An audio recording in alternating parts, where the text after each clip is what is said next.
ಸ್ವಂತ ಗೆಳೆಯನ ಮುಂದೆಯೇ 28ರ ಮಹಿಳೆಯ ಮೇಲೆ 7 ಕಾಮುಕರಿಂದ ಗ್ಯಾಂಗ್ ರೇಪ್ ನಡೆದಿದೆ. 10,000 ಹಣ ಕಸಿದು ದುಷ್ಕರ್ಮಿಗಳು ಎಸ್ಕೇಪ್. ಗೆಳೆಯನ ಮುಂದೆಯೇ 28ರ ಮಹಿಳೆಯ ಮೇಲೆ 7 ಕಾಮುಕರಿಂದ ಗ್ಯಾಂಗ್ ರೇಪ್. 10,000 ಹಣ ಕಸಿದು ದುಷ್ಕರ್ಮಿಗಳು ಎಸ್ಕೇಪು. ಅಸ್ಸಾಂನ ಸಿಲ್ಚಾರ್ ಪಟ್ಟಣದಲ್ಲಿ ಅಮಾನವೀಯ ಕೃತ್ಯ. ಗೆಳೆಯನೊಂದಿಗೆ ಡಿನ್ನರ್ಗೆ ಹೋಗಿದ್ದ 28 ವರ್ಷದ ಮಹಿಳೆ ಸ್ನೇಹಿತನ ಎದುರೇ ಯುವತಿಯ ಮೇಲೆ ಗ್ಯಾಂಗ್ ರೇಪ್, ಸಾಮೂಹಿಕ ಅತ್ಯಾಚಾರ. ದೇಶದಲ್ಲಿ ನಾಯಿ ಕೊಡೆಗಳಂತೆ ಗ್ಯಾಂಗ್ ರೇಪ್ ಪ್ರಕರಣಗಳು ದಾಖಲಾಗ್ತಾ ಇದೆ. ಫೆಬ್ರವರಿ 19ರಂದು ನಡೆದಂತಹ ಘಟನೆ ತಡವಾಗಿ ಬೆಳಕಿಗೆ ಬಂದಿದೆ. ಸಂತ್ರಸ್ತೆ ದೂರು ದಾಖಲಿಸಿದ ಬಳಿಕ ಘಟನೆ ಬೆಳಕಿಗೆ ಬಂದಿದೆ. ಕನಿಷ್ಠ 7 ಪುರುಷರು ಒಬ್ಬೊಬ್ಬರಾಗಿ ತನ್ನ ಮೇಲೆ ರೇಪ್ ಮಾಡಿದ್ರು. ಮಹೀಂದ್ರ ಥಾರ್ನಲ್ಲಿ ಬಂದ ಪುರುಷರು ಥಾರ್ ಮಾರ್ ಮಾಡಿದ್ರು ಹೆಣ್ಣುಮಗಳನ್ನ. ಗೆಳೆಯನ ಮುಂದೆ 28ರ ಮಹಿಳೆಯ ಮೇಲೆ 7 ಕಾಮುಕರು.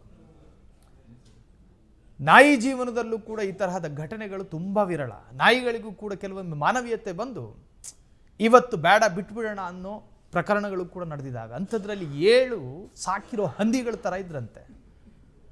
7 ಪುರುಷ ಕಾಮುಕರಿಂದ ಅಬಲೆ ಹೆಣ್ಣಿನ ಮೇಲೆ 28ರ ಹೆಣ್ಣಿನ ಮೇಲೆ ಅತ್ಯಂತ ಅಮಾನವೀಯವಾದ ವಿಕೃತ ಹಿಂಸಾ ವಿನೋದ ಇದು. ರೇಪ್ ಮಾಡಿ ತನ್ನ ಕಾಮತೃಷೆಯನ್ನು ತೀರಿಸಿಕೊಂಡು ತುಟಿ ತುದಿಯ ಜೊಲ್ಲನ್ನ ಒರೆಸಿ ಆಕೆಯ ಜೊತೆಯಲ್ಲಿದ್ದ ಹಣವನ್ನು ಕೂಡ ಕಸ್ಕೊಂಡು ಹೋಗಿದ್ದಾರೆ. ಹಸಿದ ಹಂತಕರು ಇವರು, ಹಸಿದ ರೇಪಿಸ್ಟರು. ಭಾರತದಲ್ಲಿ ನಾಯಿ ಕೊಡೆಗಳಂತೆ ಈ ತರಹದ ಪ್ರಕರಣಗಳು ದಾಖಲಾಗ್ತಾ ಇದೆ.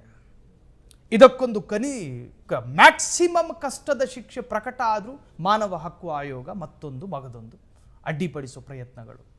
10,000 ಹಣ ಕಸಿದು ದುಷ್ಕರ್ಮಿಗಳು ಎಸ್ಕೇಪು. ಅಸ್ಸಾಂನ ಸಿಲ್ಚಾರ್ ಪಟ್ಟಣದಲ್ಲಿ ಅಮಾನವೀಯ ಕೃತ್ಯ ಇದು.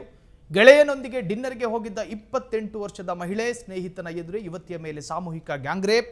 ಫೆಬ್ರವರಿ 19ರಂದು ನಡೆದಂತಹ ಘಟನೆ ತಡವಾಗಿ ಬೆಳಕಿಗೆ ಬಂದಿದೆ. ಇನ್ನು ಸಂತ್ರಸ್ತೆ ದೂರು ದಾಖಲಿಸಿದ ಬಳಿಕ ಘಟನೆ ಬೆಳಕಿಗೆ ಬಂದಿದ್ದು, ಕನಿಷ್ಠ 7 ಪುರುಷರು ಒಬ್ಬೊಬ್ಬರಾಗಿ ತನ್ನ ಮೇಲೆ ಅತ್ಯಾಚಾರ ಮಾಡಿದ್ದಾರೆ.